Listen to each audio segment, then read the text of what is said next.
Hi friends, இன்றைக்கி டே 26ங்க, Saturday.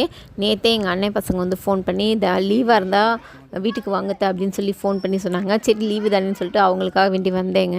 இது எங்கள் அம்மா வீடு தான். ஆக்சுவலி நான் இவங்களுக்காக தான் வருவேன். ஏன்னா இவங்க வந்து ரொம்ப ரொம்ப ரொம்ப எனக்கு பிடிக்கும். நான் ஒரு டைம் ரொம்ப கஷ்டப்பட்டு அழுதப்போ என் ஹஸ்பண்டை எப்படிடா கேள்வி கேட்குதுன்னு எங்கள் அம்மா எங்கள் அண்ணெல்லாம் ரொம்ப தயங்கினப்போ இவங்க வந்துட்டு எங்கள் அத்தையை அழ வைக்கிறீங்க, எங்கள் அத்தையை அழ வைக்கிறதுக்கு உங்களுக்கு எவ்வளோ தைரியம் இருக்கணும் அப்படின்னு சொல்லி மிரட்டுனாங்க. உண்மையிலேயே என்னால் அந்த மொமெண்ட்டை மறக்கவே முடியாது வாழ்க்கையில்.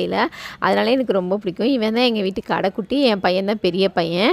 அவன் பார்த்திங்கன்னா எப்போதுமே எங்கள் பாப்பாவை மட்டும் இல்லை இவனையும் வம்பிழுத்துட்டே தான் கிடப்பான். அவன் அழ வச்சுட்டே இருந்தான். ஏன்டா அழ வைக்கிறேன்னு சொல்லி அவனுக்கு 2 அடியை போட்டு விட்டேன். மிருதுலா நான் ஊருக்கு போகிறேன் அப்படின்னு சொன்னோன்னே போகாத நீ இருக்கான்னு சொல்லிட்டு அழுதான். யாரடா பிடிக்கும்னு கேட்டேன் இவன்ட்ட.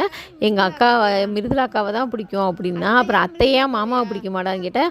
அத்தையை தான் பிடிக்கும், மாமாவை பிடிக்கவே பிடிக்காது அப்படின்னா. எப்போ பார்த்தாலும் வம்பிழுத்துட்டே தான் இருப்பான். இன்றைக்கி ரொம்ப ஜாலியாக இருந்துச்சு. ரொம்ப ரொம்ப ரொம்ப ரொம்ப சந்தோஷமாக இருந்தேன். இவங்க தாங்க எங்கள் வீட்டு குட்டீஸு.